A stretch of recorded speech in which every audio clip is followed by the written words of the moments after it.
Bom dia a todos e a todas. Vamos dar início à atividade programada para o dia de hoje, ligada ao ciclo de conferências do Laboratório de Documentação Histórica, que está sob a coordenação da professora doutora Cláudia Mesquita e do Laboratório Sociedades Escravistas nas Américas, coordenado por mim e pela professora doutora Márcia Mantino. Ambos alocados no programa de pós-graduação em História da Universidade Salgado de Oliveira, em Niterói, Rio de Janeiro. Hoje, recebemos a ilustre visita do professor doutor Giovanni Levi, a qual agradecemos de maneira especial e que tão gentilmente acolheu nossa proposta, logo a partir dos primeiros contatos. Falar sobre o currículo de Giovanni é um tanto quanto complicado, mas vamos nos ater a alguns pontos mais salientes.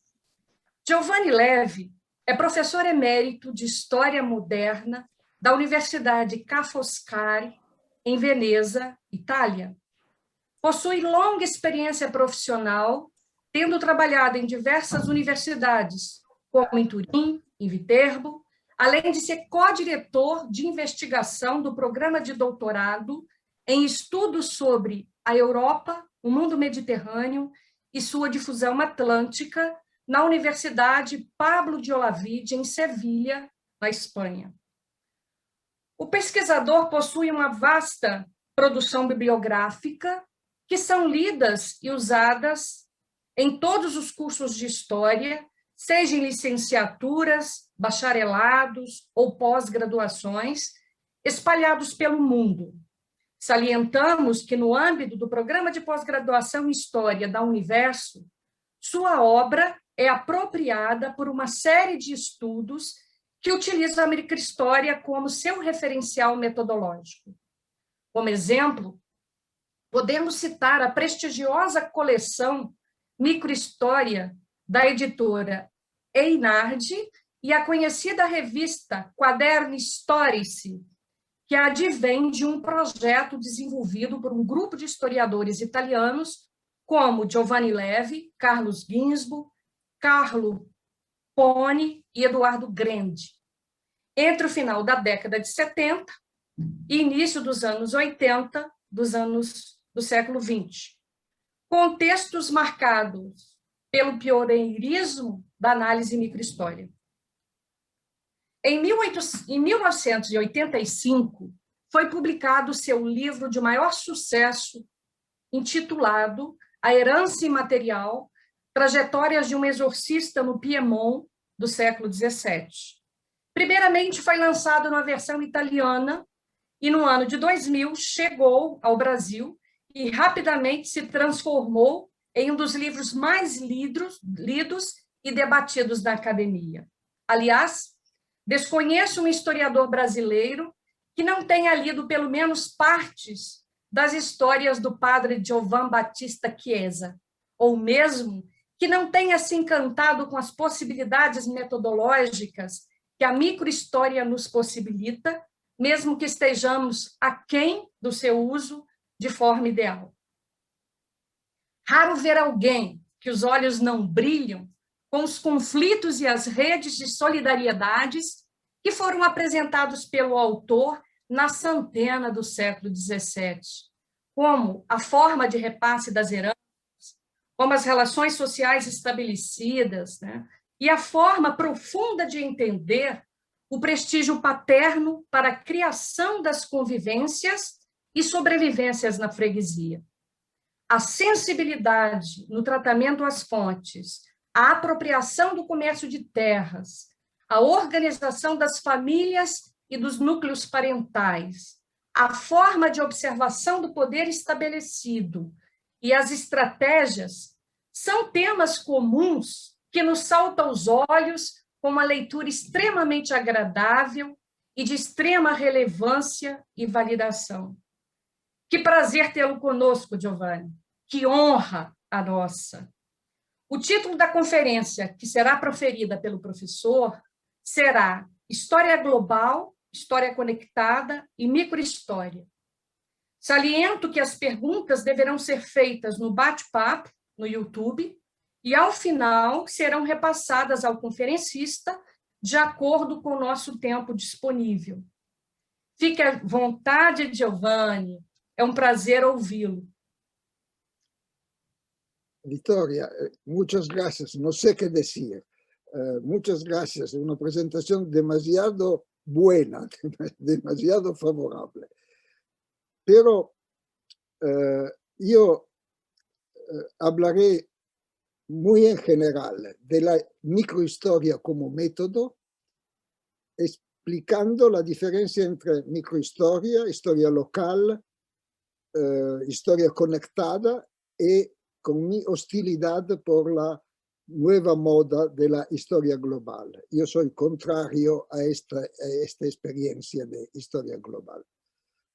Hablo, lo repito porque los escuchadores deben habituarse a mi español primitivo, que es la única lengua que yo no puedo hablar porque mi portugués es muy pobre. No falo portugués, falo español, castellano. Ahora, inicio con una definición. ¿Qué es la historia? La historia, decía Marc Bloch, no es mi definición, pero es la definición de Marc Bloch. Marc Bloch decía, la historia es la ciencia de los hombres en el tiempo. No es Marc Bloch decía, no es la historia, la ciencia del pasado, es la historia de los hombres en el tiempo. Esto ya ha inspirado mucho la microhistoria. ¿Por qué? Los hombres. En general, uno de los problemas que tiene la historiografía es que hay un conflicto entre hombres, individuos y multiplicidad, grupos, gentes, etc.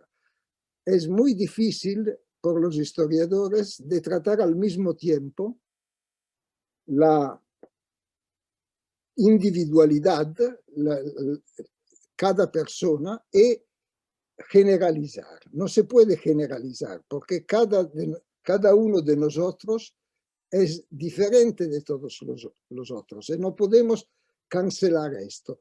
Por esto, Bloch insistía mucho que era el estudio del hombre. No es interesante prácticamente nada de las cosas que nosotros estudiamos, excepto los hombres protagonistas de acontecimientos. Ma son los hombres el objeto real de la historia y no los factos. Allora, cuando empezamos la microhistoria, yo busqué de hacer, y después hablaré con una definición de microhistoria, ma yo pensé, si yo estudio una cura bastante estúpido en un pueblo muy pequeño, con campesinos bastante estúpidos, también ellos porque se iban como secuaces del cura, del exorcista, yo estudio una cosa que no puede interesar ninguno, excepto mí, pero si los utilizo como instrumento por comprender los hombres, me parece que esto es una buena manera de demostrar cuántas cosas importantes ocurren cuando aparentemente no ocurre nada. Dar relevancia a un acontecimiento aparentemente no importante es el problema verdadero de los historiadores. Mi libro ha sido traducido en 14 lenguas, también en China, y yo me pregunté, ¿ma por qué la gente chinesa en China puede interesar un pequeño pueblito en el norte de Italia, un cura estúpido y un grupo de 300 campesinos? Porque a través de esto se podía ver lo que Bloch sugería como tema fundamental, estudiar los hombres, no estudiar un acontecimiento. Por esto, la microhistoria no es una historia local, no es interesada a un pueblito, es interesada a utilizar un pueblito como un punto de mirar con el microscopio por ver cuántas cosas importantes ocurren también en este microscópico lugar del mundo, por entender cómo se actúan los hombres. Cuando digo hombres entiendo siempre mujeres y hombres, por favor, no quiero imaginar que el tema sean los hombres solamente. Ahora, este tema, la definición de Bloch, implica automáticamente una serie de consecuencias. La primera consecuencia es que si nosotros estudiamos los hombres en el tiempo, debemos estudiar todos los hombres, igualizar, no todos los hombres como totalidad, pero por ejemplo, no estudiar solo lo que aparece en los documentos, pero también lo que no aparece. El verdadero desafío por los historiadores es estudiar lo que hablan y también lo que no hablan, lo que dejan documentos y también lo que no dejan documentos. Los másculos, los varones, pero también las mujeres que dejan menos documentos, etcétera, etcétera. Los ricos, pero también los pobres, los alfabetas y también los no alfabetas. Esto es la primera cosa que en general los historiadores no hacen, estudian lo que encuentran en los documentos. Pero los documentos pueden cantar, si estudiados con microscopio, porque pueden iluminar también sobre lo que no dejan documentos, lo que no hablan, lo que son analfabetas.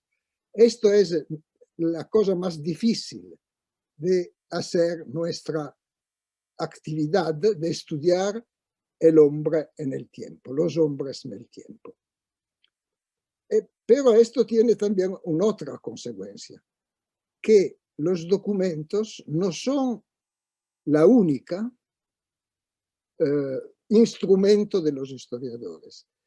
Hay más cabeza del historiador que importancia de los documentos. Debemos ser capaces, con nuestras preguntas, de hacer cantar los documentos. Por esto, yo soy orgulloso de este libro que ha sido citado antes, porque este libro busca de hacer ver cuántas cosas podemos saber sobre documentos aparentemente de ningún interés. Lugares aparentemente sin interés, personas aparentemente sin interés. ¿Por qué? Ponemos cuestiones. Los historiadores saben que deben hacer un trabajo ante todo de igualización y secundariamente de reinterpretación de los documentos. Cuando mis alumnos se van al archivo y vuelven y dicen, no encontré nada sobre el tema que usted me ha sugerido, yo digo, perfecto, tú puedes trabajar ahora sin documentos. Debes buscar de explicar las cosas con un equilibrio entre todos. ¿Por qué yo tengo un poco de desconfianza en los documentos? Porque los documentos son producidos jerárquicamente.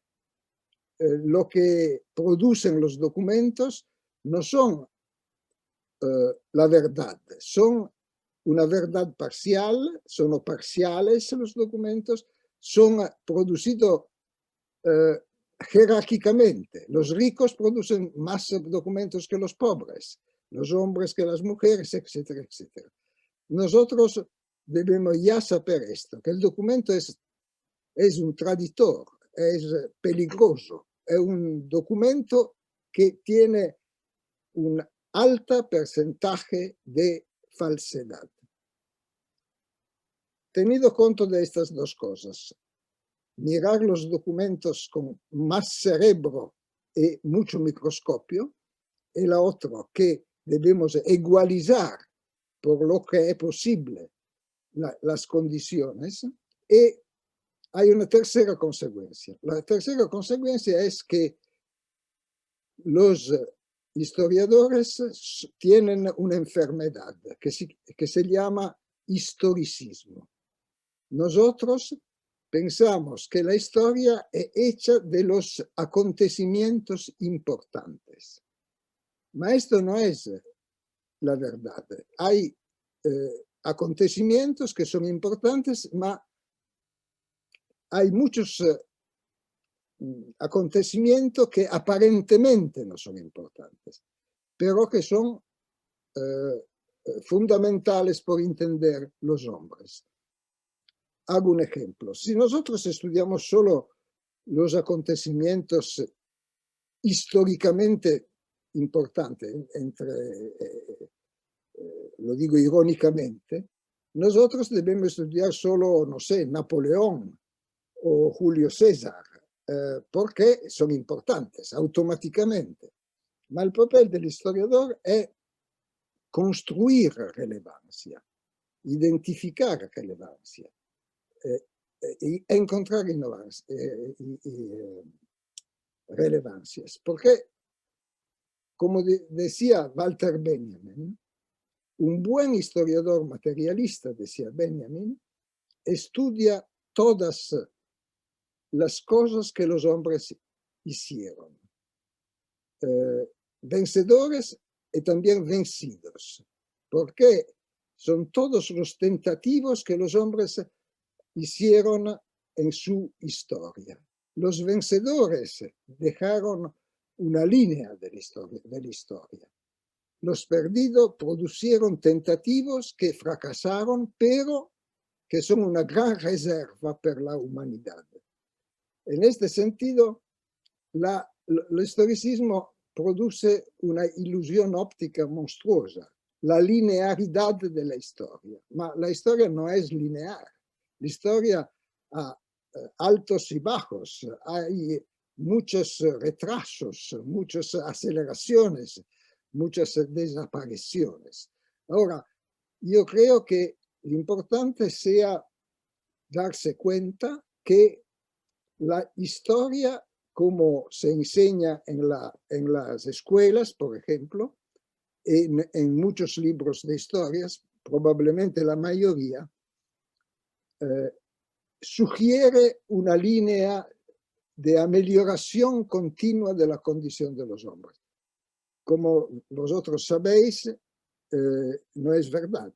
El mundo puede empeorar, muchas veces empeora, puede ser gobernado de dictadores o devastado por epidemias, por pandemias, etcétera, etcétera. Hay una línea que no es una línea de progreso, es una línea de altos y bajos que implica que nosotros estudiamos todos lo que los hombres buscan de hacer, todos lo que los hombres buscan de producir. Ahora llegamos a una definición de microhistoria. La microhistoria piensa a esta definición de historia. La historia no puede generalizar, porque debe buscar de preservar un acontecimiento, un personaje, una situación en su especificidad. Por lo tanto, nosotros no podemos generalizar conclusiones, podemos generalizar preguntas. ¿En qué sentido? Si nosotros estudiamos un pequeño pueblo de Minas Gerais, por ejemplo, ¿cosa podemos decir? Podemos decir que esto nos sugiere preguntas generales, pero que serán las mismas preguntas producen un abanico de situaciones diferentes.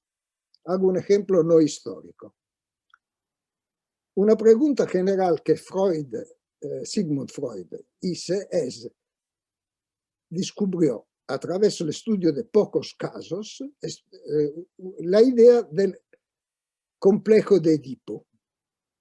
Nuestra relación con nuestros padres o con nuestra madre, etc. Esto es una buena identificación de un problema general. Todos tienen problemas con sus padres. Pero cada uno de vosotros, como yo también, tenemos nuestra, se puede decir, manipulación, gestión, batalla con nuestro complejo de Edipo. Cada uno tiene el suyo, no hay una significación general, hay una pregunta general.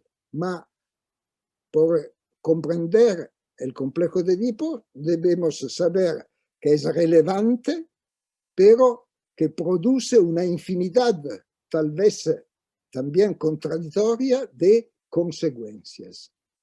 Es un modelo, como decía Fredrik Barth, un gran antropólogo noruego, es un abanico es un modelo generativo.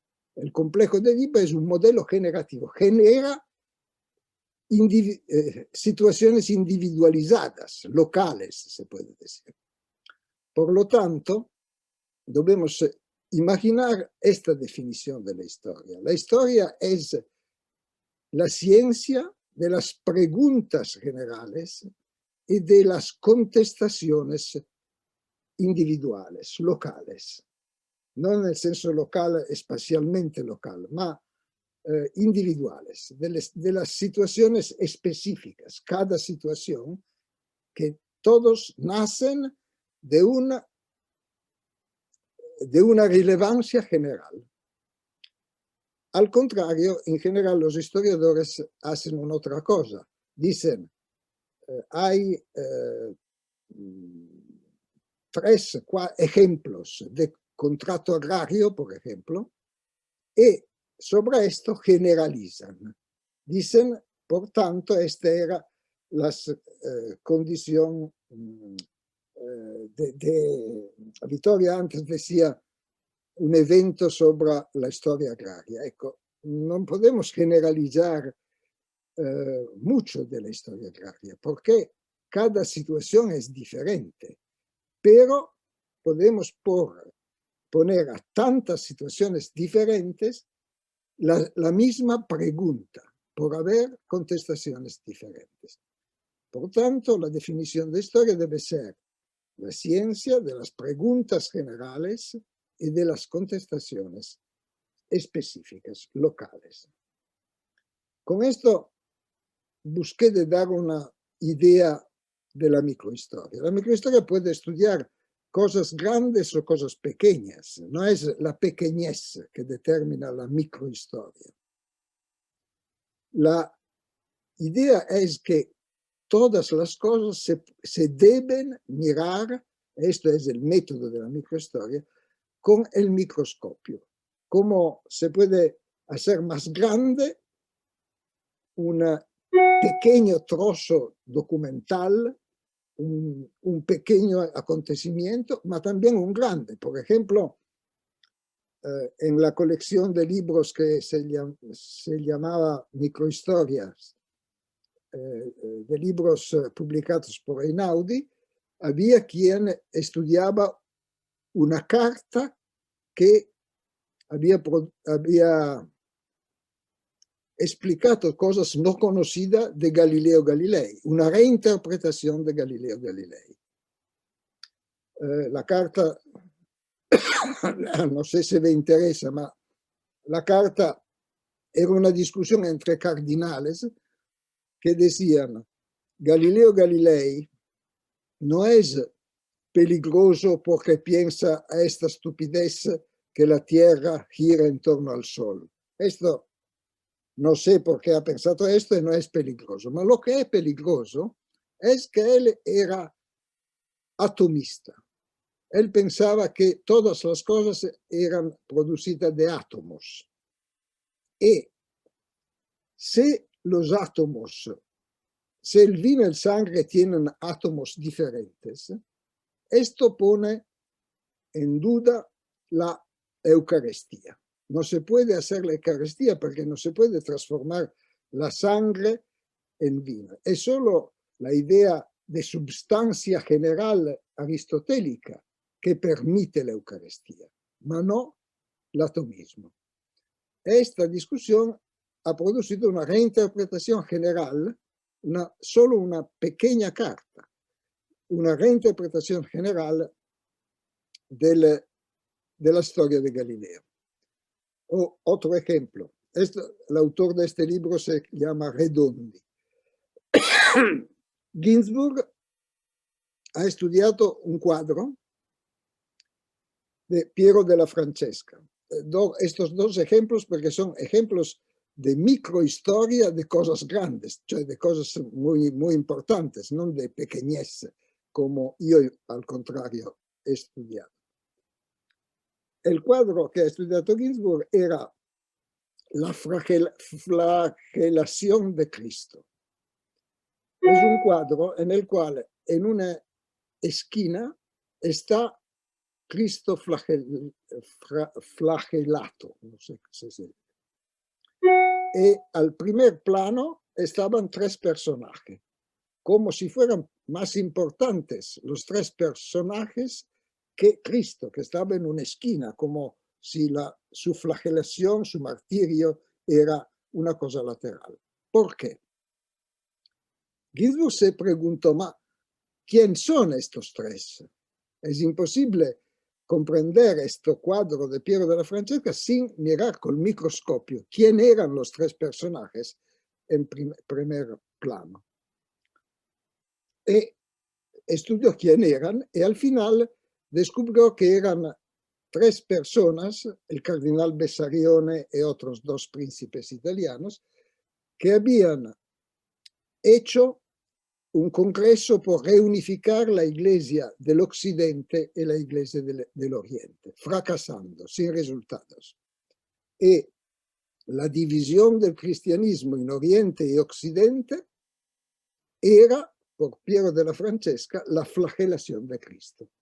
Era ¿cómo se puede decir? Era flagelar el cristianismo, no conseguir de reunificar el cristianismo.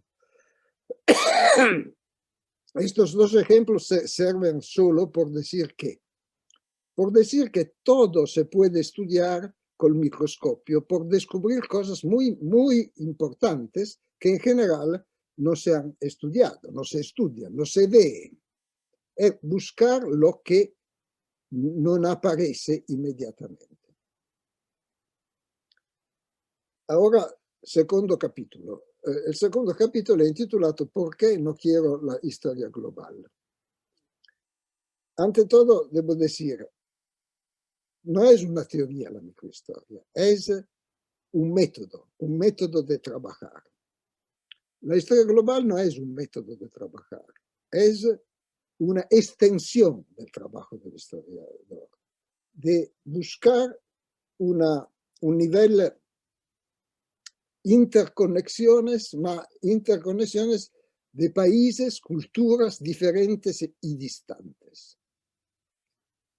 Ahora hay muchas desviaciones de la historia global, como la historia atlántica o otras cosas así. Hay muchas ideas de hacer el global, pero el global es un producto que tiene dos características. El primero es que es hijo de la globalización. Y la globalización riesga de ser una falsa comprensión de la realidad, porque al mismo tiempo hay cosas que se globalizan, como el sistema financiero mundial, pero hay cosas que se fragmentan. Por ejemplo, nacen muchos subimperialismos, muchos centros. El mundo se fragmenta y al mismo tiempo se globaliza. Hay, como decir, un alto y un bajo, hay una división. Pero lo que teorizan la globalización tienen la idea que sea el destino final del mundo. El mundo al final será todo globalizado. Al contrario, no es así. Ante todo, el mundo se ha globalizado al principio de la historia, cuando los hombres, algunos hombres y mujeres africanas del Homo sapiens, salieron de África por popular de homines sapientes, hombres y mujeres sapientes a Europa y Asia. Esto era la primera globalización, la globalización de la humanidad, se puede decir. Y después hubo continuas globalizaciones. La idea que esta es la verdadera globalización es una idea terrible y fatal. Es la idea que no hay alternativas a la globalización. Bien que frente a la globalización nosotros vivimos la fragmentación al mismo tiempo. Renacen nacionalismos, renacen estados-naciones, que son los gran enemigos de la historia global. Al mismo tiempo que algunos aspectos incontrolados, porque los estados son débiles en este momento, de globalización, que son la globalización económica, la globalización financiera, la globalización del gran movimiento de hombres y de migraciones, pero al mismo tiempo hay la destrucción que se hace de muchas cosas y la fragmentación del mundo. Ahora, la historia global es basada sobre una ideología muy neoliberal. Es la idea que no podemos defendernos de la globalización y que en este sentido hay una linearidad del desarrollo del mundo. Al contrario, no es así, porque el mundo se modifica siempre, mas se fragmenta siempre. Hay un alto y bajo. Pero esto interesa mucho las formas neoliberales de capitalismo. La idea que todas las universidades deben tener una revista, cátedras de historia global, es una de las cosas más absurdas, porque todas estas cosas son muy financiadas de grandes potencias financieras y paulatinamente hay como una obligación per cada universidad de hacer una revista, Yo veo una revista de Florianópolis que se llama Esbozos, por ejemplo, que es un poco ridícula porque es una revista que imagina de ser fatal, que la globalización es fatal, pero la globalización existe de mucho tiempo, de siempre, y produce desglobalizaciones al mismo tiempo. Lo que me ha preocupado mucho de la historia global es que tiene algunos méritos, porque muchos estudiantes, por ejemplo, hoy han dejado de estudiar su propio país y se van a estudiar China, Brasil lo creo por los brasileños, pero África, etc. Esto es positivo, pero al mismo tiempo es una idea que ha interesado mucho el peor capitalismo que tenemos, el capitalismo neoliberal. Esto ha producido una gran financiación del estudio de la historia global. Todos los países pagan cátedras de historia global, becas de historia global, viajes de historia global. Pero historia global no es una novedad, es una es como decir una extensión de temáticas. Y no sé, punto, tercero capítulo. El tercer capítulo explica por qué nació la microhistoria y por qué nació la historia global.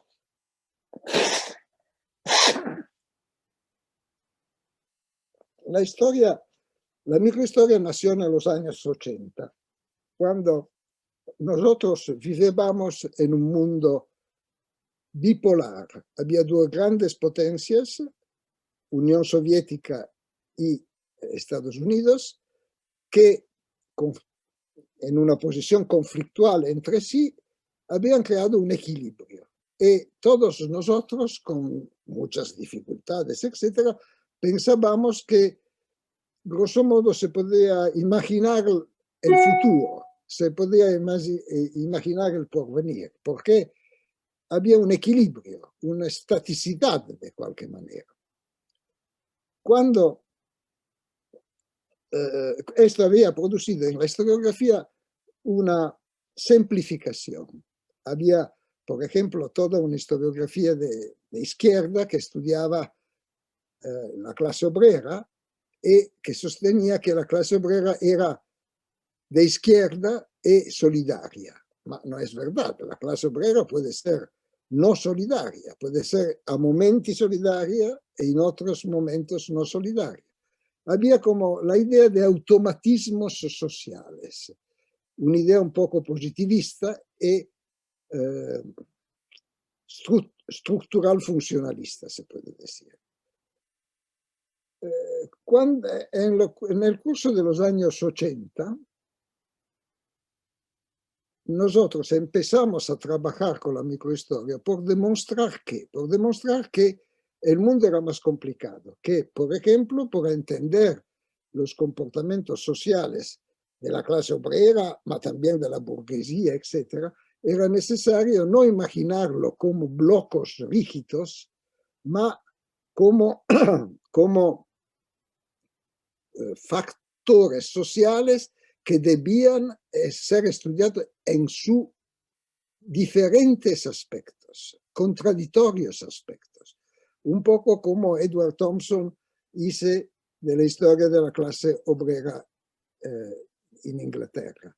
La idea era, mirámoslos con microscopios, vemos cuántas diferencias entre sí hay en la clase obrera y en la burguesía, etcétera, etcétera. La historiografía hasta el final de los años 80 era una historiografía rígida que utilizaba palabras sin sentido como burguesía, élites, clase obrera, etcétera, etcétera. Cosas que debían ser estudiadas, no constatadas.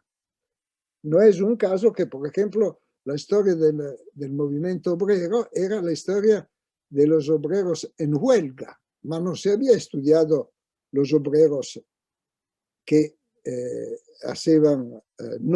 no hacían la huelga al mismo tiempo que otros hacían la huelga.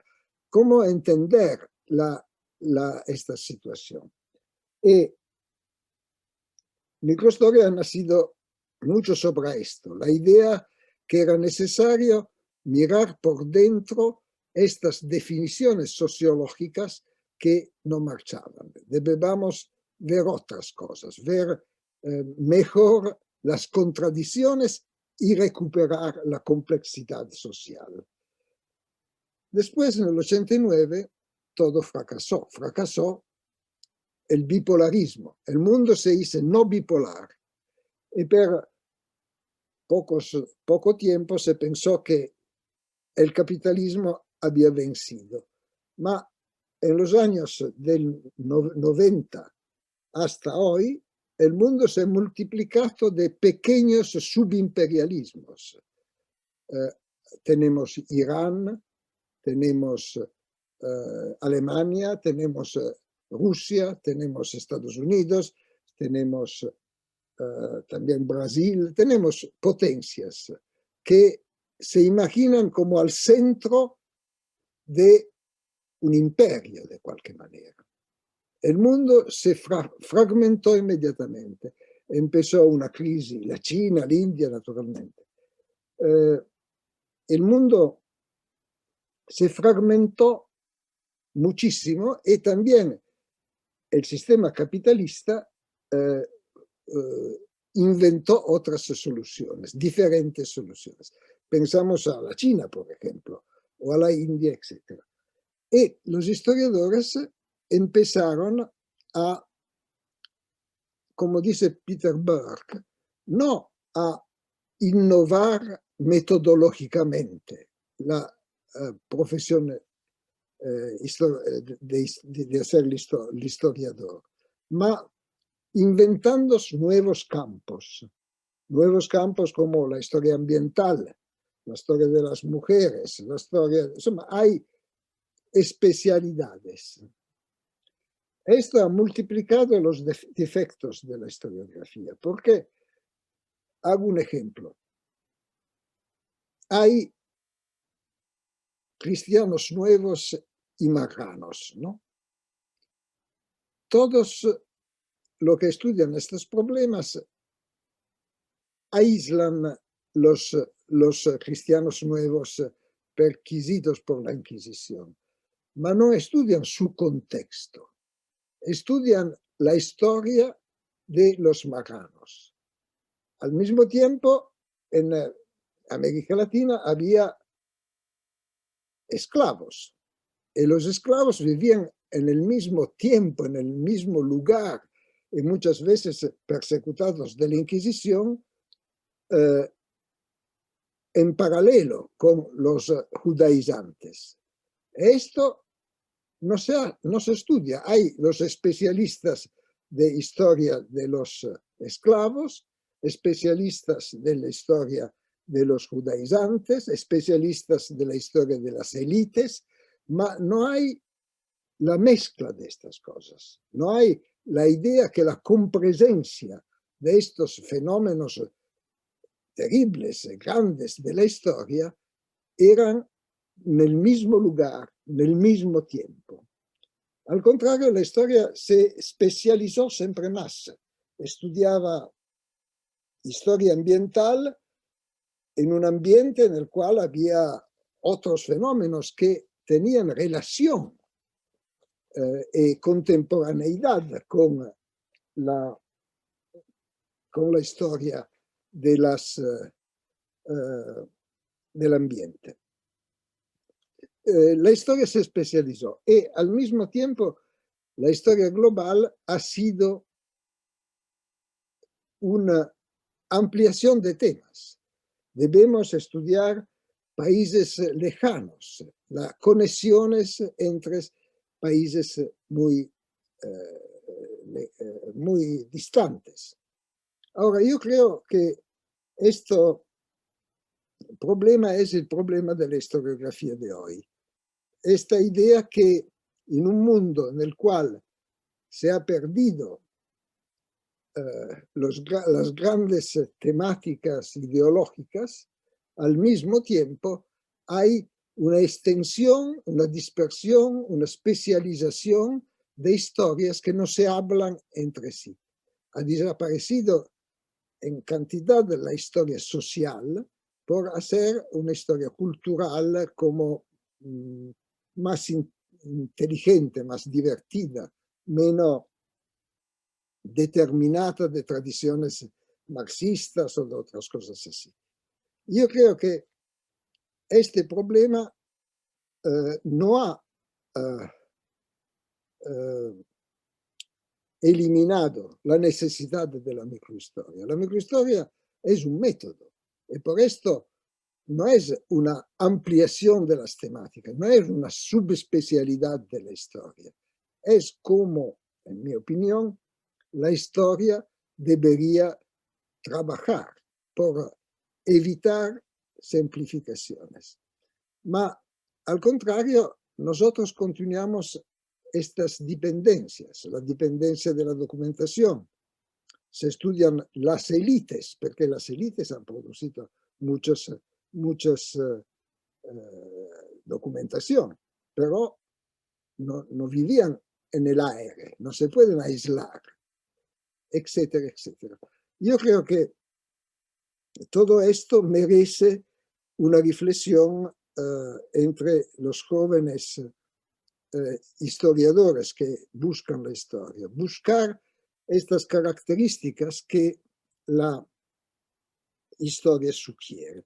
Vivimos en un país, en un mundo muy difícil, no solo por el COVID, pero porque, por ejemplo, hay una crisis de las democracias, hay muchas situaciones que se degeneran y al mismo tiempo no tenemos no tiene el público un interés por la historia. ¿Por qué estudiar el pasado? El pasado es el lugar donde se comprenden los hombres de hoy, no solo del pasado. Marc Bloch decía, cuando se dice la historia es la ciencia del pasado, se dicen palabras estúpidas, porque no es una ciencia del pasado, es una ciencia por el presente. En este sentido es la ciencia de la comprensión real de los hombres. Ma paulatinamente hay una crisis de la historiografía y de la historia. En muchas universidades europeas, muchas cátedras de historia desaparecen y paulatinamente se dice el futuro es nuestro problema, no el pasado, ma el pasado es lo que explica nuestro futuro. Ancora dos observaciones y después dejo de hablar porque debo beber.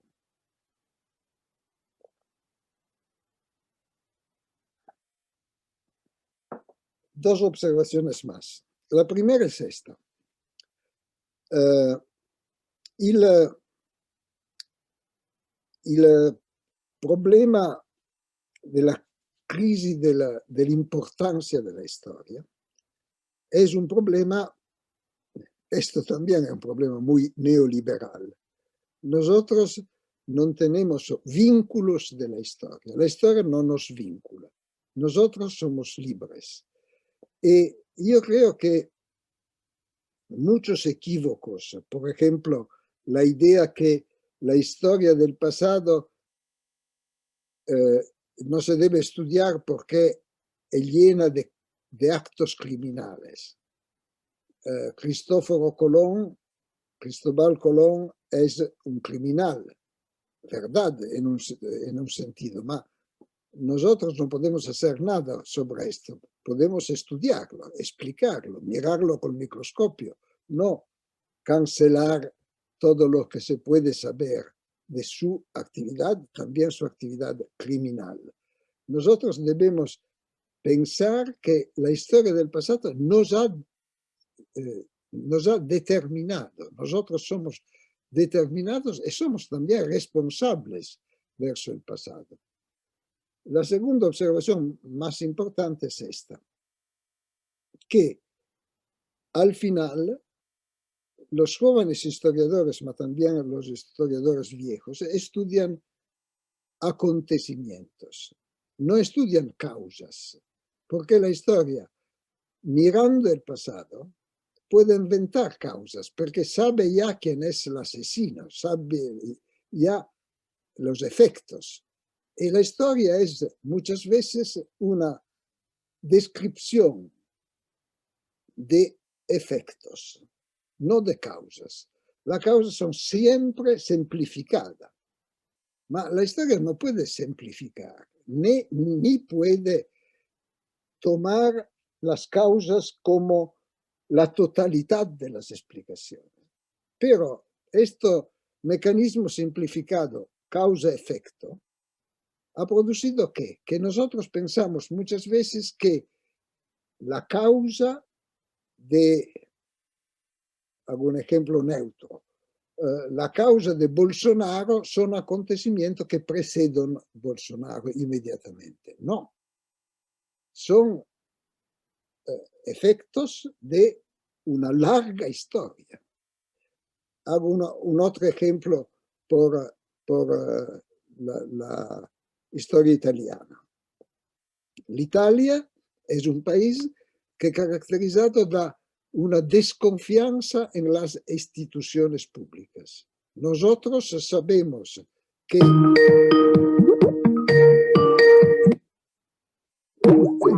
mi hija que me llama. Nosotros sabemos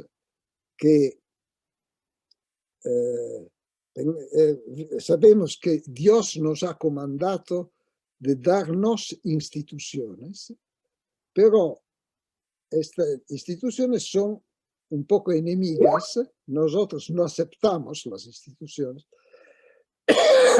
porque son los pecadores que la hacen.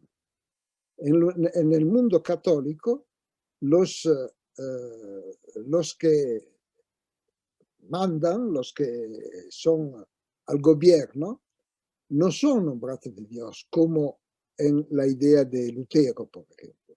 Lutero decía, es Dios que crea el poder. Y si crea un poder malo, lo hace por punir vosotros de vuestros pecados. Al contrario, en el mundo católico, mejor, ha dicho, no, son los hombres que crean sus poderes.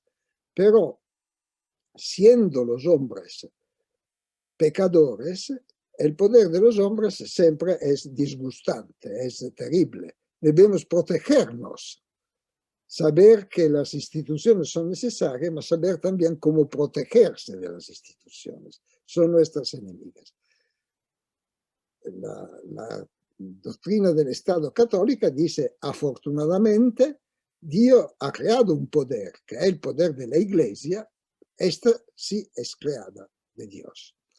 Allora, en Italia hay, como se puede decir, una idea bastante anárquica del poder, bastante sin respeto por las instituciones, y al mismo tiempo hay reacciones del poder autoritarias. El poder se hace autoritario porque los súbditos no aceptan el poder porque es malo, no aceptan las instituciones, no aceptan las instituciones. Por esto, en el siglo pasado, todos los países católicos,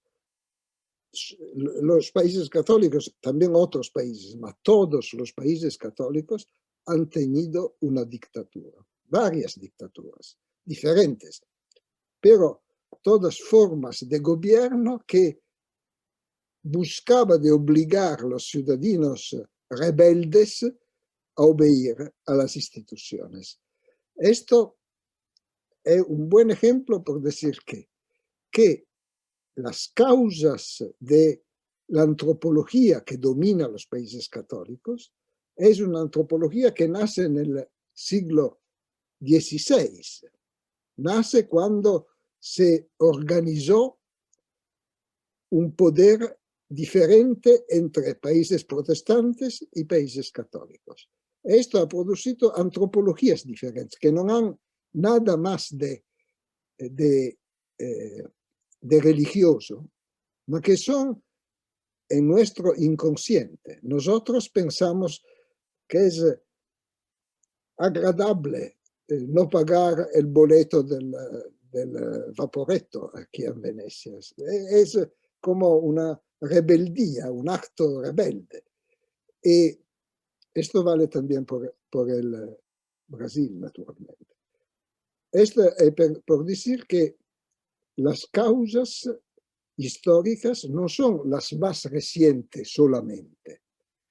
Debemos buscar causas que tienen una raíz histórica profunda, de siglos tal vez, por entender la realidad de hoy. Ahora, espero, tenía como una piccola cosa. La única historia global que yo quiero es la que se llama historia conectada. Hay este gran historiador, el más grande historiador que activo en este periodo, que se llama Subramaniam, porque él dice, debemos de cada hecho ver las conexiones, no aislarlo. Esto creo que sea un proverbio útil también por la microhistoria.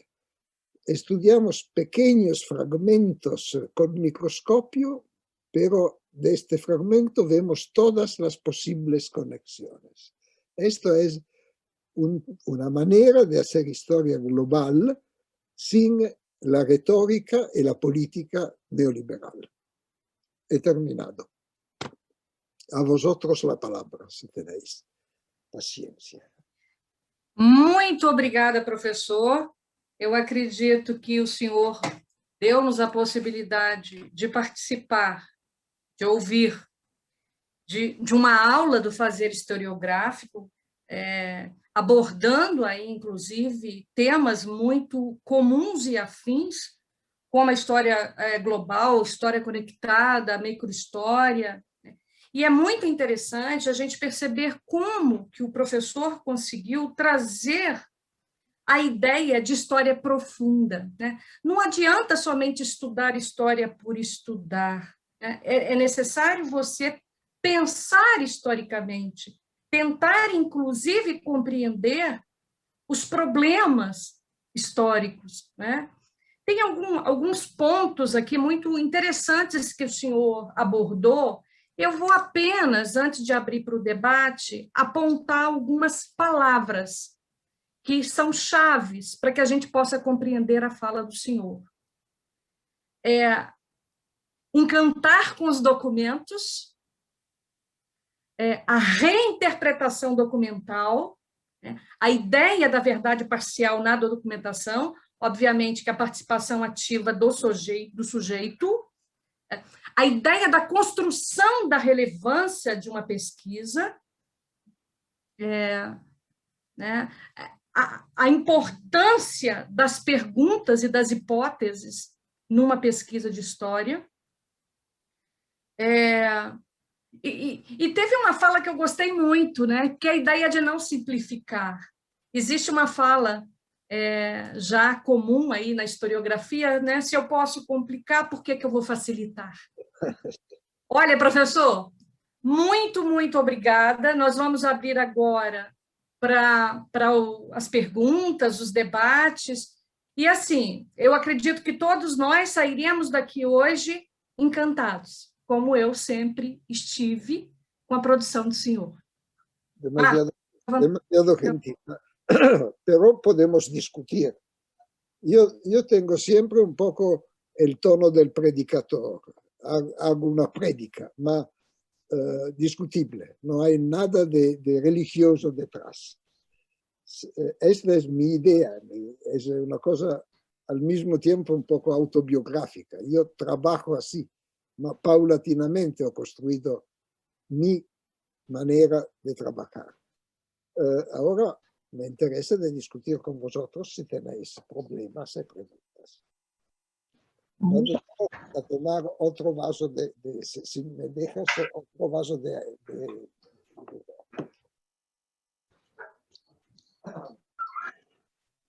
Só um instantinho aí, gente. Enquanto isso, fiquem à vontade aí para usar o bate-papo. Vamos aproveitar a oportunidade aqui do contato com o professor. Eu já estou recebendo as perguntas aqui, Vitória.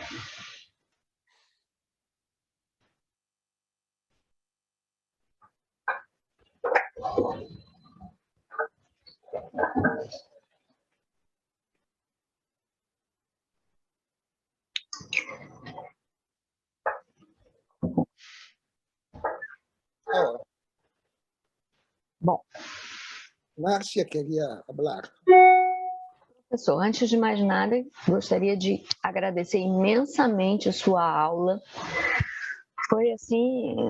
Foram momentos de enorme aprendizagem para todos nós. Então, quero lhe agradecer profundamente.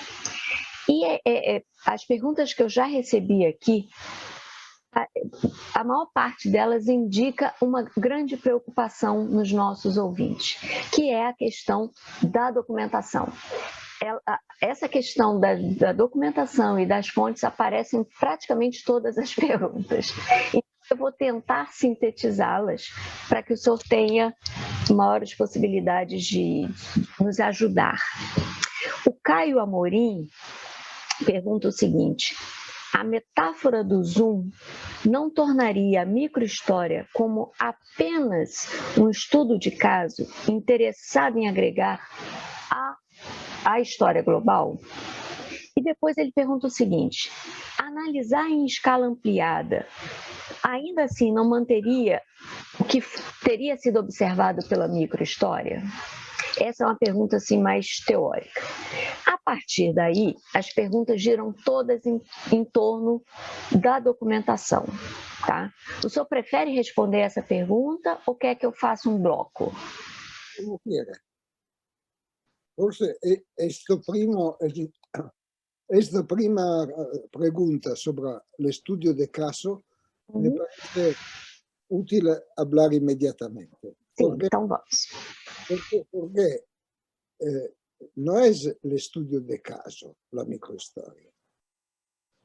Es la idea que estudiando porque el caso no es importante. Yo recibo cada día 2 o 3 libros de alumnos, amigos, colegas, etc. Y me doy cuenta que no me interesan, que la cantidad de libros que recibo, de casos, por ejemplo, pero también generales, no me interesan porque muchas veces son qué ocurrió en Panamá en el 1880. A mí no me interesa absolutamente porque la historia no es lo estudio de todos los acontecimientos de la humanidad en todos los lugares, etc. En este sentido, casi todos los libros son construidos sobre casos, sobre fragmentos de la historia. Casos o fragmentos de la historia. Esto no es útil, es útil porque nos dice algo, etcétera, que no interesa a ninguno, pero el investigador hace su trabajo. Producimos millones de disertaciones de laurea que son hechas bien, pero que no interesan a ninguno. Interesan solo, se apasionan solo las personas que han producido esta investigación. El caso es casual, se puede decir. Es casual en el sentido que vemos si es posible a través de este caso no hacer el global, no hacer el total, ver una humanidad en toda su complejidad. No es el caso que nos explica, no se puede generalizar un caso. Se puede generalizar las preguntas que el caso en su especificidad sugiere. En relación con la documentación en este sentido, porque yo pienso que sea importante el estudio de la documentación con microscopio, porque los historiadores muchas veces tienen documentos evidentes del pasado, que en este sentido leen porque creen que sea el mismo de hoy, del mundo en el cual ellos viven. Tal vez encuentran documentos inexplicables, porque son el no anacronismo, son exactamente algo que tú debes leer con microscopio por entender a fondo. Y en este sentido, los documentos producen subdocumentos que son mucho más interesantes que el contenido explícito del documento. Pienso a los actos notariales, por ejemplo. Si nosotros estudiamos testamentos, los testamentos dicen cosas muchas veces casi evidentes. Mas si nosotros estudiamos los testimonios al testamento, ya descubrimos un network, una red relacional que implica un'altra visione della storia che non è l'oggetto banal del documento, ma sugiere otros problemas, cómo funcionaba una red relacional en el antiguo régimen, por ejemplo. Esto es una de las cosas que implican un estudio de caso, ma un'utilizzazione della documentazione atenta a lo que, non al escrito, ma al blanco entre las líneas, se puede decir. ¿Sabe por qué? ¿Por qué? Y por esto he dicho, necesita más cabeza que documentos, porque es la cabeza del historiador que debe construir preguntas que hagan cantar los documentos. No sé si era una contestación a las doble pregunta que hiciste. Ok, muito obrigada. A partir daí, começa uma série de perguntas envolvendo questões sobre documentos e, especificamente, discutindo as fontes. A Miriam Zanucci, ela gostaria de saber do senhor a sua opinião sobre fontes impressas como documentos, e ela está se referindo basicamente às fontes impressas do século XIX. Como analisar essas fontes impressas, né? Por outro lado, a Adna Gomes ficou curiosa quando o senhor falou em analisar, fazer a história sem fonte, quer dizer, com pouca documentação ou quando não se encontra essa documentação. Ela gostaria que o senhor desenvolvesse mais um pouco isso. O Ronaldo Santos vai nesse mesmo sentido quando ele pede que o senhor exemplifique a crítica que o senhor faz aos documentos no sentido de afirmar que nem sempre eles são necessários e ele questiona o seguinte: então, como resolver o problema da fonte documental? Seria através da busca de múltiplas fontes? Eu acho que com esse grupo aí nós fechamos essa questão da documentação. Allora, contestazione sopra estas. Las fuentes impresas es una deviación de la historiografía aislar fuentes impresas. Las fuentes impresas se explican también con otras fuentes,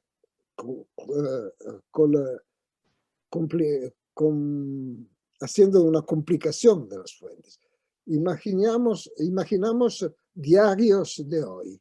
Los diarios de hoy son fuentes falsas, evidentemente, incompletas. Por entenderlas, debemos conectarlas con otras fuentes impresas o no impresas, actos criminales, ¿no? Hay muchas fuentes diferentes. El problema es cómo el historiador se pone el problema. Si no hacemos una cátedra de historia del diarismo, de los diarios, por ejemplo. Hay muchas cátedras de historia de la actividad de escribir sobre los diarios. No entendemos casi nada, porque los diarios han su historia, ma no dicen nada del contexto que explica por qué estas fuentes eran así. Ahora, yo creo que la especialización en historia sea siempre muy peligrosa, debe ser siempre contextualizada. El contexto explica las cosas, no las cosas el contexto. Esto es lo que pienso. Poca documentación. Debo contar un pequeño artículo que he escrito en una revista de psicanálisis. Estudiaba todas otras cosas, pero encontré un señor, cristianos nuevos, en Venecia en el siglo XVII, que tenía un nieto y que tenía la contabilidad del nieto porque los padres del nieto eran muertos y él tenía su contabilidad porque era obligatorio tener libros de contabilidad de las propiedades del nieto, de la herencia del nieto. En este texto había una línea muy misteriosa. Decía, el chico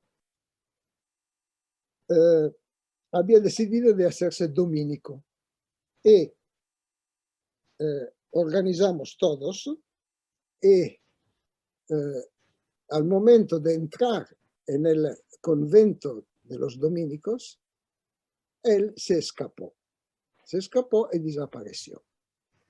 Ahora, io me soy interrogato sobre esta cosa, cioè sobre la intimidad de un cristianos nuevos, pero en su familia judaizaban. Allora, ¿qué es la intimidad per alguien que tiene dos condiciones?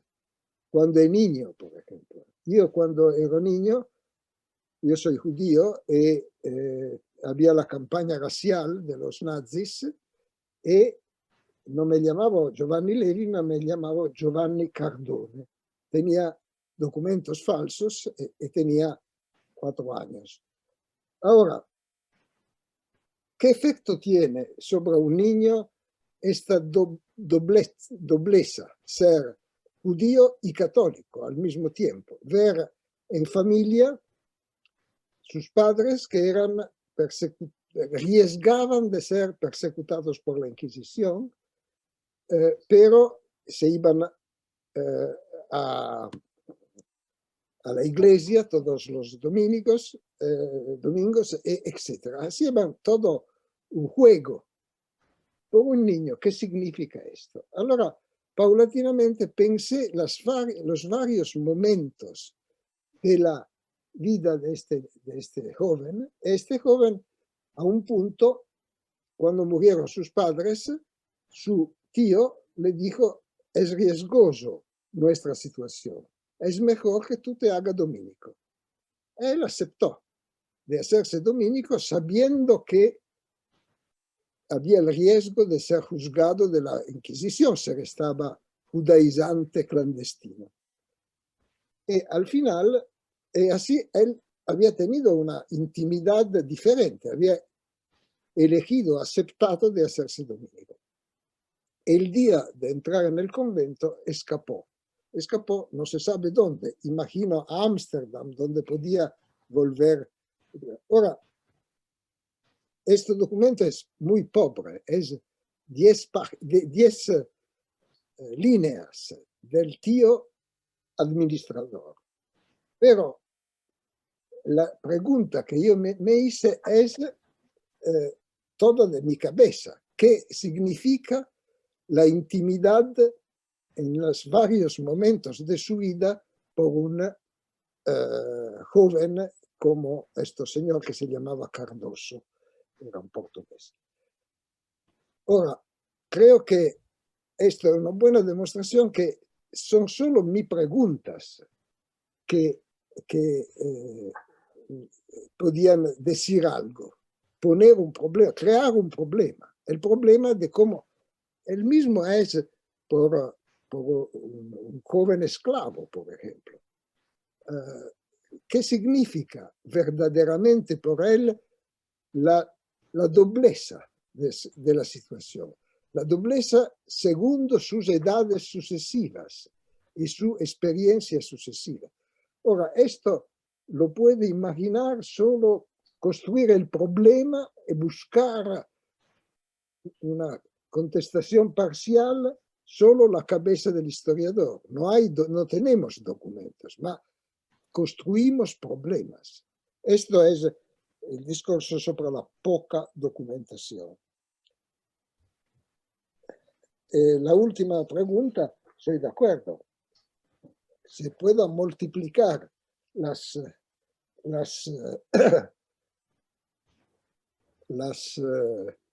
documentaciones, pero pienso al esfuerzo de conocer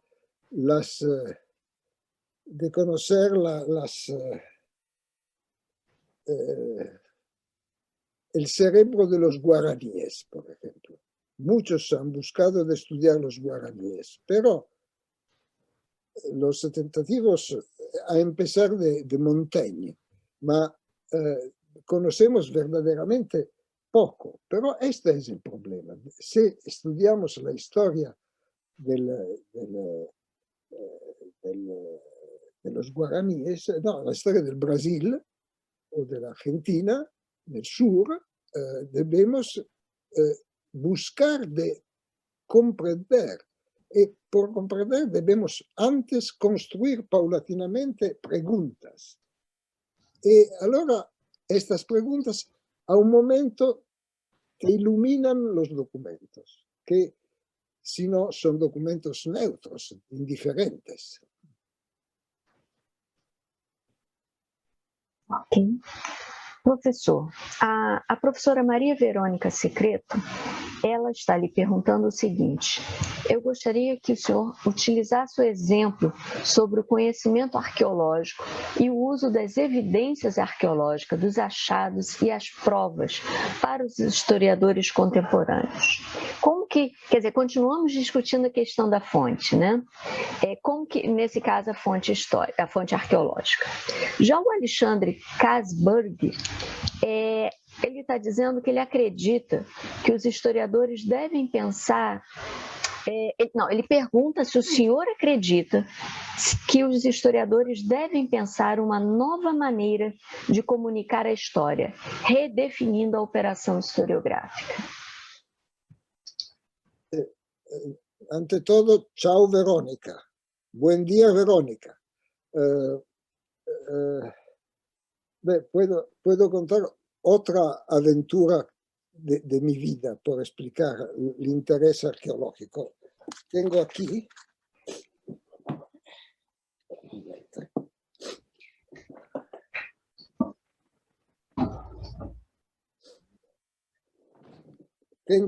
una medalla que encontré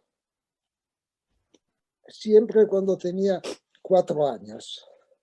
La encontré en un paesito donde estaba escondido con mi familia, y en tierra, en una casita de campesinos, encontré esta medalla. Esta medalla es una medalla del 1821, 5 de mayo, la muerte de Napoleón. Y la escritura dice, è mi primo documento archeologico de qualche maniera, porque estaba en tierra en un país de montañas. Dice, a sus camaradas de gloria, a sus camaradas de gloria, sus últimos pensamientos, el emperador Napoleón. Era una cosa después de la muerte de Napoleón, pero que me decía una cosa que ninguno ha estudiado bien hasta ahora, que después de la muerte de Napoleón había un movimiento clandestino de napoleónidi que se cambiaban estos mensajes por reconstruir un movimiento clandestino. Esto es un ejemplo que no es una contestación a la pregunta de Verónica, pero que me parece muy interesante. La arqueología tal vez sugiere cosas que nosotros no sabíamos. Yo no sabía que en verdad no hay estudios sobre el movimiento clandestino de Napoleón, de los napoleónides después de la muerte de Napoleón. Hay, pero grandes historiadores, hay 2 grandes microhistoriadores. Uno se llama Magnusson, es islandés, que estudia solo piedras, porque el Islanda no tiene muchas cosas, muchas documentación archivística. Estudia piedras y busca de hacer cantar las piedras. Las piedras del pasaje de los hombres, la construcción, piedras humanizadas, como otro grande historiador, microhistoriador, que ha estudiado las huellas de los pastores sobre las colinas detrás de Génova, por comprender cómo todos los lugares han sido de cualquier manera humanizados. Hay muchas de estas cosas. Pues hay verdaderamente la investigación arqueológica, pero hay aunque, ¿cómo se puede decir? Huellas dejadas de los hombres que explican cosas si nosotros podemos buscar de hacerlos cantar. Estos son también documentos. Un grupo de estudiantes, tengo aquí el libro, han estudiado toda la transhumancia. Hay un joven historiador de Brasilia que ha estudiado el transporte de mulas, el comercio de mulas entre San Paulo y el interior. Y todo esto a través calles, senderos que no existen más, pero han dejado fragmentos, se puede decir, y que nos explican percursos, etcétera, etcétera. Ahora, yo creo que esto es un tema óptimo. La arqueología, cuando no hay documentos, dice muchas cosas de lo que no dejan otros documentos. No me recuerdo si es Verónica, si es Verónica misma, que me ha acompañado a ver el puerto en Río de Janeiro donde llegaban los esclavos. Había un dueño de un garaje que, buscando de reorganizar su garaje, encontró todos los esqueletos de los esclavos muertos enterrados y pequeños fragmentos. Y esto es una arqueología. Y bloqueó la construcción del garaje por hacer un pequeño museo donde había los pocos instrumentos que los esclavos traían con sí. Y esto no dice nada porque son huecos y vasos, pero al mismo tiempo sugieren al historiador preguntas. Y esto me parece un otro ejemplo de, creo, Verónica, que visité esto contigo. Professor, muito obrigada. Agora, a professora Cláudia Mesquita tem mais algumas perguntas para lhe fazer, tá bom? Cláudia. Professor Levi, muito obrigada pela sua brilhante aula, como sempre, é um aprendizado enorme. Eu teria uma pergunta a fazer. Os arquivos de família e os arquivos pessoais seriam um tipo de documentação e um tipo de fonte cara para a microhistória? Seria essa arqueologia familiar, esses arquivos de família, essas lembranças de família? Eu queria que o senhor falasse um pouquinho isso, dos arquivos pessoais e dos arquivos de família para a microhistória. Tá? E eu tenho mais algumas perguntas aqui. Eu tenho uma pergunta aqui do Rafael Casagrande. Acredita que o acesso a essas informações mais de fundo pode ser através do conhecimento do historiador ou devemos acessá-los a partir da ótica do sujeito, de forma êmica, como Simona Cerutti defende? O Norberto Ferreiras, ele faz uma observação, agradece, diz que gostou muito da sua leitura da história global com uma interpretação possível do neoliberalismo.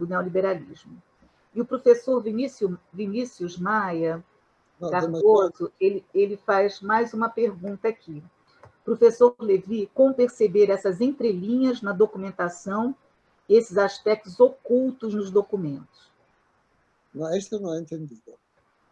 ¿Puedes repetir esto? No he entendido. Sim, a última, né? Professor Levi, como perceber essas entrelinhas na documentação e esses aspectos ocultos nos documentos? Muchas cosas. Sim. O senhor quer que depois eu repita cada uma delas de novo? Dunque, Eu acho que eu fiz um bloco muito grande. archivo de familia. Sim. Los archivos de familia tienen una característica. Una escritora alemana, Sebald, ha escrito sobre fragmentos la historia de los desaparecidos, se puede decir, personas desaparecidas. Tenemos su dirección, probablemente su casa, una foto, fragmentos, no un archivo de familia. Pero Sebald escribió un libro entero sobre las emociones que probamos cuando encontramos una vida que no podemos reconstruir, pero que nos sugiere preguntas, fragmentos que nos sugieren preguntas. Yo también, cuando era más joven, me iba sobre las montañas y en las casas abandonadas de los campesinos emigrados se encontraban fragmentos de historia de familia, como una foto, una carta, un documento, varios documentos, ma todos discontinuos. Y los archivos de familia son muy discontinuos en general, no son conservados, ne tenemos pocos, pero cada uno es siempre muy interesante por las preguntas que nos sugieren, porque esto es el tema. En sí la historia de la familia no interesa a ninguno, interesa la historia de la familia como sugestión de preguntas de hacer a todas las historias de las familias, se puede decir. Esto creo que sea una risposta suficiente. Io tengo l'archivo de mi familia e l'archivo de mi familia es consultado continuamente de alguien e yo hago l'archivista en este sentido. Vienen, miran cartas, fotos, etcétera, porque tengo una familia de personas que eran importantes de cualquier manera. Pero la parte más interesante de estos documentos no es la importancia del personaje, ma es questa relación entre la fragmentación y la vida de una persona. Todos nosotros tenemos cartas, tenemos un archivo personal de cualquier manera. Y sabemos que es incompleto, que no soy yo. Esto es una buena lección sobre los documentos. Yo no son los votos que tenía en la clase, algunas fotos, algunas cartas de amor o de hostilidad y otras cosas así. No soy yo soy un personaje completo, pero nosotros también, como historiadores que tenemos la tendencia a preservar documentos, a conservar documentos, tenemos la conciencia que el archivo de familia no dice la persona, sugiere preguntas, ma no a esta familia, ma a otras familias, a otras posibilidades, cosas que jamás habíamos visto, suscita más emociones y problemas que una historia importante en sí. Poi, sobre Simone Cerutti e la emicidad, no tengo que decir nada. Es una discusión que hubo entre Simona y Carlo Ginzburg y no me parece muy resolutivo. Con Simona yo tengo muchas discusiones de porque ella piensa que yo tengo una enemistad por los documentos. Ellas, al contrario, piensa que los documentos sugieren siempre una producción, se puede decir. Los documentos son producidos en una situación. Esta situación es interesante y el documento en sí es falso porque no es neutro, es ligado a esta situación. Poi.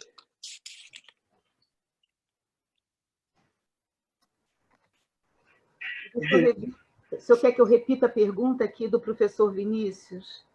Sì, Professor Levi, como perceber essas entrelinhas na documentação e esses aspectos ocultos nos documentos?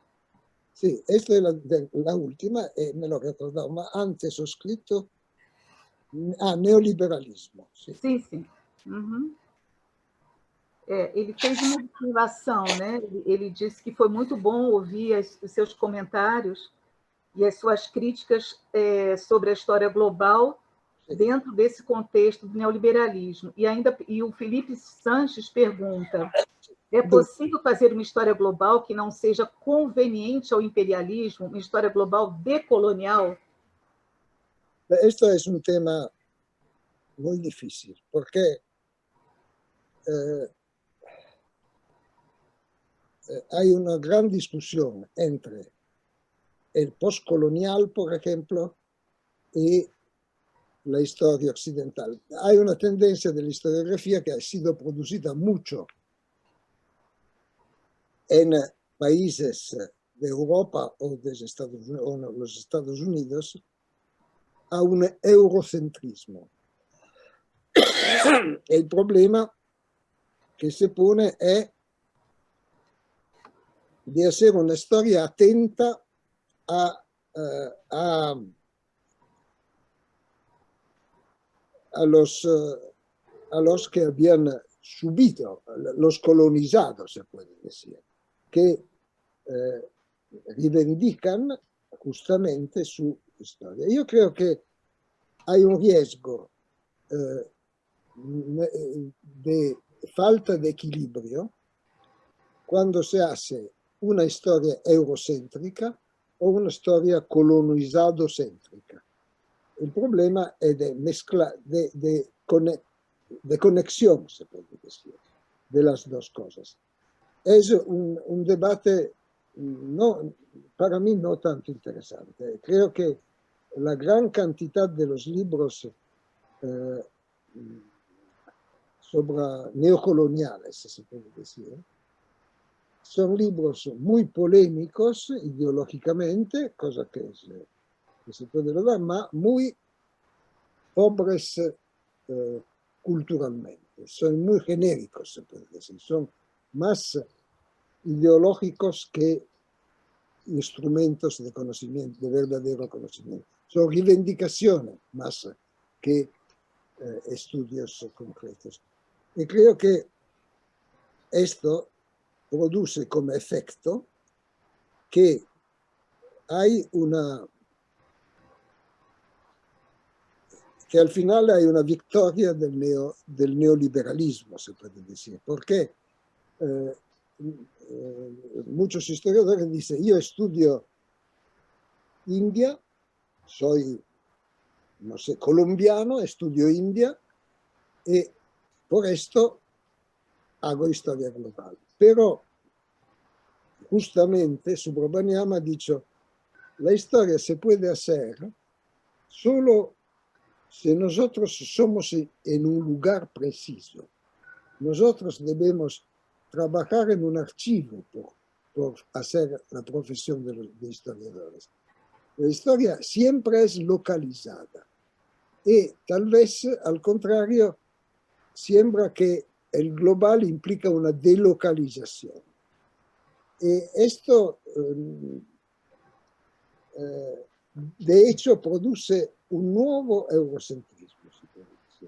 Yo estudio India, por lo tanto no sono eurocéntrico, ma tu eres eurocéntrico, perché tu sei nacido in Colombia e interpretas a través tus ojos de colombiano. No hay nada de vergonzoso a estudiar Colombia siendo colombiano. El problema es estudiar los hombres en el tiempo, no delocalizar o hacer más grande el espacio. Para mí, un genio de esta discusión es Nathan Bastel, que ha estudiado los Urus de Bolivia, un pequeño, 3 pueblos pequeños de un pueblo desaparecido, de gente que no hay más. Hay pocos que no saben más de ser Urus. Y a través, utilizando la historia por detrás, a rebours, ha reconstruido la historia de los Urus. Y todo se desarrolla en 12 kilómetros cuadrados del Alto de La Paz. Después ha estudiado los marranos, los judaizantes que salían de Portugal, se iban en Turquía, después se iban en San Paulo, después se iban en Cartagena, etc. Y esto era, al contrario del pequeño espacio, el grande espacio. Pero esto era para demostrar que no es el significado simbólico y práctico del espacio, no solo hacer más largo el espacio. El capolavoro de Bastel es el libro sobre los Urus, muy aburrido porque es minuciosísimo, pero es un libro que verdaderamente es el libro de un artista, en el senso que es un artista que hace cantar todos los pequeños fragmentos arqueológicos también. Esto es un libro terrible de leer porque es así, pero es esta idea que nosotros al mismo tiempo hacemos historia de espacios, porque no hay un espacio, hay infinitos significados diferentes del espacio y al mismo tiempo una historia de tiempos que podemos estudiar a retroso, saliendo de hoy por ver el pasado. Esto me parece una buena contestación. Última cosa, documento oculto. Hidden,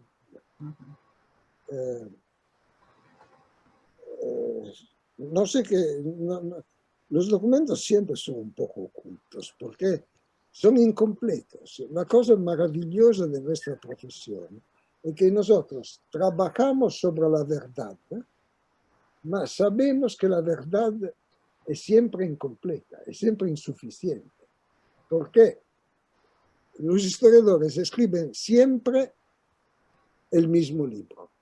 Como decir, escriben 50 libros cada año sobre Felipe II, por ejemplo. ¿No por qué? Porque todos se ponen a estudiar cada año Felipe II escribiendo un nuevo libro sobre Felipe II, etc. Esto es muy interesante porque sabemos, buscamos la verdad. Cada uno imagina una lectura diferente, un documento diferente, etc. Mas sabemos que Felipe II es Felipe II, no es lo que nosotros reconstruimos. Reconstruimos una parcialidad. Es un poco como se hace con Dios. Para mí Dios no existe, mas si existiera, nosotros debemos dedicar nuestra vida, también sabiendo que no existe. Nosotros debemos dedicar nuestra vida a buscar de entender Dios, mas no podemos imaginar de entender Dios en totalidad. Podemos hacer fragmentos de acercamiento a esta cosa. Ahora, uno de los motivos por cui yo quiero la tradición judía es que no se puede decir que Dios existe, Perché Dios es muy nervioso y dice, ¿cosa pretendes de saber cosa es la existencia de Dios? Tú existes, pobrecito, ma la existencia de Dios es incomprensible por los hombres. El mismo el trabajo del historiador. ¿Cosa quieres decir? Esto es el libro definitivo sobre Felipe II. Ma no, el año próximo salirán otros 50 libros sobre Felipe II. Nosotros sabemos que buscamos la verdad y buscamos una verdad incompleta, ma una verdad continuamente sin resolver la realidad porque es más grande. Por esto, Marc Bloch decía, es una locura decir la historia es una ciencia, es la ciencia del pasado. Esta es una estupidez, porque el pasado no se puede conocer. Se puede conocer partes, fragmentos, acercarse al pasado, ma el pasado es el pasado. Y también el presente es el presente. Son todas cosas que sugieren el trabajo continuo de los científicos por acercarse a una verdad que es siempre superior a nuestra capacidad. Vale también por las ciencias físicas. La física no sabe cómo funciona el mundo. Se acerca continuamente. El día que habrá comprendido todo, cerramos las universidades, matamos los físicos y lo mismo por los historiadores.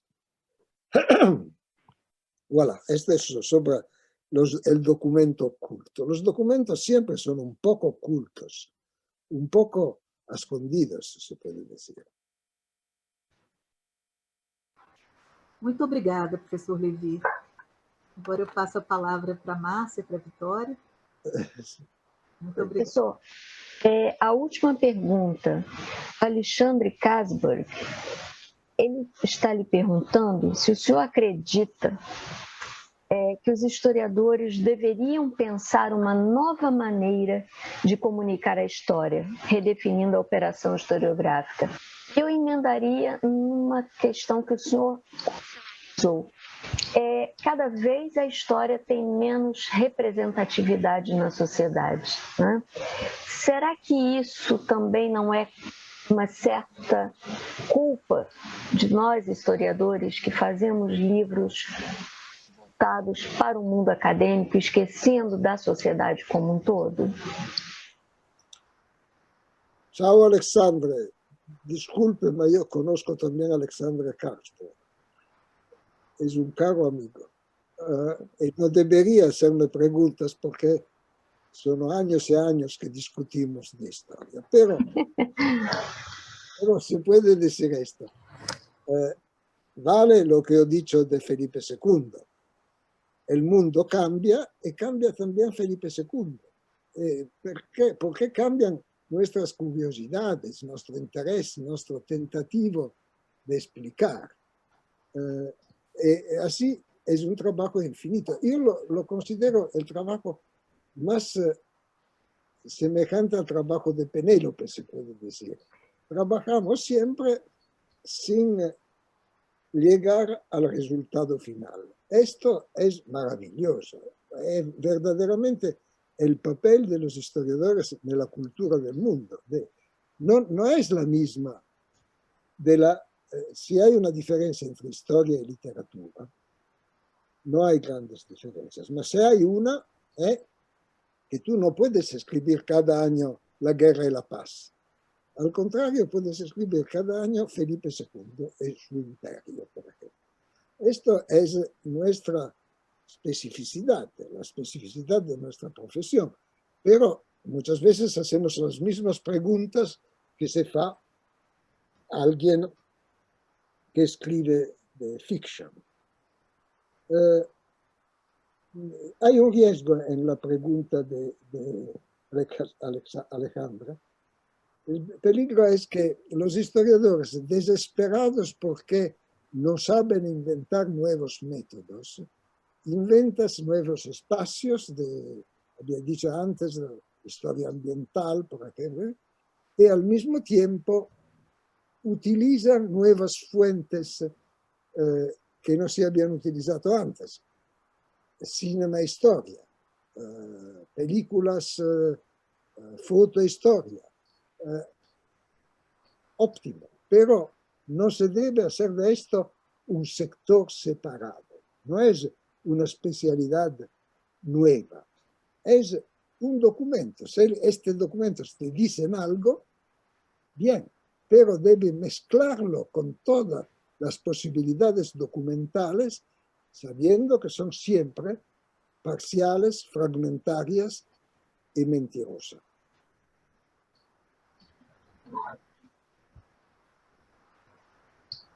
¿Nos descansamos o continuamos?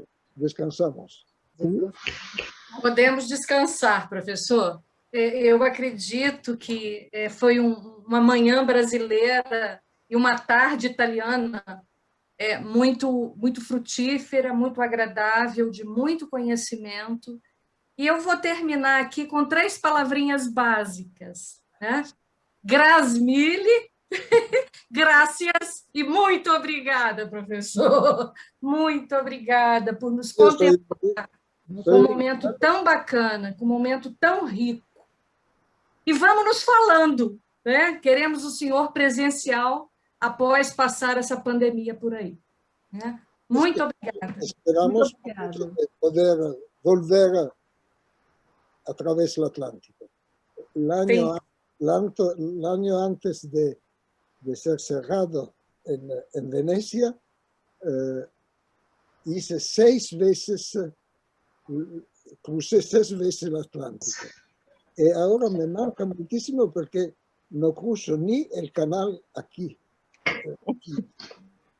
Espero presto de poder cruzar mi canal y también el Atlántico. Muchas gracias de todo y espero conocerle directamente. Muito obrigada. Muito obrigada, professor. Obrigada, professor. Muito obrigada. Um bom dia a todos, gente. E uma boa tarde aí na Itália. Boa tarde, professor. Sí, ya es muy tarde. Adiós. Cierro.